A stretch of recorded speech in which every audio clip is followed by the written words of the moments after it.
This is the skyline of downtown Phoenix, Arizona. Now, I wouldn't blame you for thinking I'm lying. Phoenix is, after all, the fifth biggest city in the nation. Here are the four bigger US city skylines. So, why is downtown Phoenix so much smaller than its US population neighbors? Well, the answer just might surprise you. I visited Phoenix in January of 2024 on a road trip through the state of Arizona. One thing that stuck out to me as I was driving into the metro area and past downtown on Interstate 10 is just how small the downtown was. I wasn't even completely sure I was looking at downtown Phoenix in the first place. That's because Phoenix is surrounded by two other prominent skylines of similar scale, the downtowns of Glendale, Arizona and Tempe, Arizona. I was taken aback because I couldn't tell what was actually Phoenix and what wasn't. Especially on a road trip, I feel like the initial approach into a downtown of a large city is a very important first impression, and Phoenix didn't quite hit the mark the same way as, I don't know, Dallas or Denver has for me before. And cities across North America seem to be catching onto this. For example, Vancouver, Canada, a city that has strategically planned out their skyline for optimal views, first impressions, and just overall aesthetic pleasure in order to strike that awe in visitors upon first gaze. And credit goes out to Glendale and Tempe for not living in the shadows of the city of Phoenix. While I didn't make it out to Glendale, I actually stayed in Tempe and was pleasantly surprised to see what they've got going on over there. A lot of density and new construction. In 20 years, who knows, maybe Tempe will be the new Phoenix. Maybe it already is.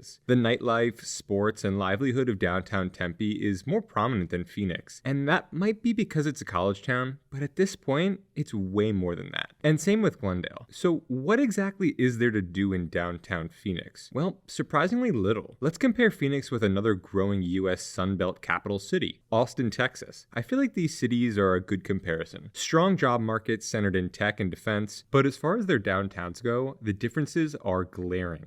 Let's take a look at Austin's downtown. One of the things that makes a strong downtown are distinct cultural and architectural historic districts, and Austin has plenty of those. Austin's Rainy Street Historic District is a great place to find some nightlife that's maybe more low-key than 6th Street. It's a great little area with bars, restaurants, and is situated right along the Colorado River and the green spaces on the bank there. Importantly, there's a bunch of apartments and even more to come. With this district, Austin saw an area that people love to be at, and instead of letting their empty lots sitting for years and years, they ramped up construction, providing for even more density, retail, and common spaces. And the aforementioned 6th Street needs no introductions. It's just a great place to be day and night. In the daytime, the quirky museums, coffee shops, artisan provisioners, and donut parlors shine. And in the night, comedy clubs, music venues, and bar hopping galore, right within the downtown area. And Austin's downtown development isn't letting up anytime soon. They've got their foot on the pedal with the development of the South Central Waterfront District, bringing even more life into the downtown area. And I didn't even mention numerous other smaller neighborhoods within downtown thriving and getting built up as well. As an urbanist, it's great to see where Austin is headed, and I'm not one of those pretentious people who shoo away the hipsters and modernity of the current state of Austin either. I think if your city is modernizing, investing in safety, walkability, and common spaces, you're going to have a lot of younger, hipper people moving in. So Phoenix, what do you got? Well, it's convenient that downtown Phoenix is wrapped inside of 4 interstate walls. It makes it easier to narrow down what's downtown and what isn't. You've got 2 major league stadiums right next to each other. Have you invested in a sports district like DC did around Nationals Park? Or even what Baltimore did near Camden Yards? Or Cincinnati with the Reds?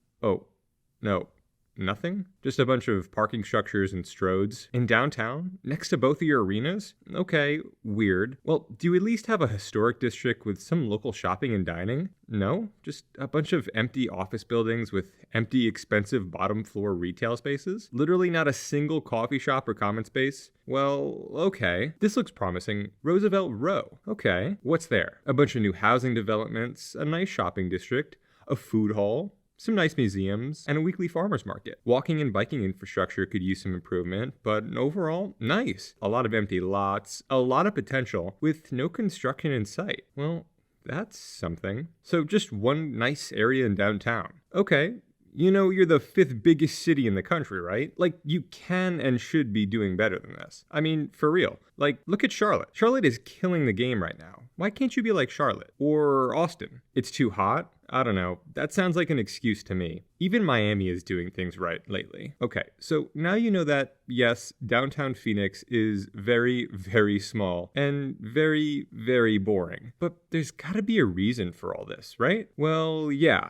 And it's kind of a 3-pronged answer. First, Phoenix was always designed with the vision of car centricity. Car is king, and in the 40s, 50s, and 60s, when post-war men were looking to move west and settle down, start a family, they didn't care much about being downtown. And Phoenix's grid system, along with being an early adopter of highways, meant they didn't have to, and could just easily settle down and find work in nearby suburbs such as Scottsdale, Tempe, Gilbert, Chandler, and even Glendale. There was no need to be close to downtown, especially since the suburbs offered just as many, if not more, job opportunities. And the present-day effects of this can be seen quite clearly in Phoenix's small downtown. While many Arizona residents live within Phoenix's 517 square mile border, they spend much of that time in the aforementioned suburbs, and I really can't blame them. Just look at these places. Gilbert is a great city with a healthy downtown filled with world-class restaurants, trails, and amenities. Same can be said for Chandler, and Tempe is a bustling tech hub attracting many young people wanting to start their lives in a dense city with nightlife and walkability. And downtown and Old Town Scottsdale offer even more fun, from brand new shopping malls to Old Town charm, interesting museums, parks, and trails, and the dining scene is amazing there as well. There's nothing really attracting people to downtown Phoenix at the moment, and in my opinion, that sucks. It's wasted potential. You always hear about Gen Z's desire to move back to walkable downtowns, but Phoenix really is sprawl central. Everything worth doing in the Phoenix metro area isn't actually really in Phoenix at all, which was one of the most shocking and somewhat disappointing things to discover on my most recent trip there. Another disappointing thing was how Phoenix is the only city in the top 10 most populous with no Amtrak stop. But that's another story for another video perhaps. The lack of downtown population density due to the city's mostly post-war growth boom coincided with the suburb boom, coinciding with some FAA regulations that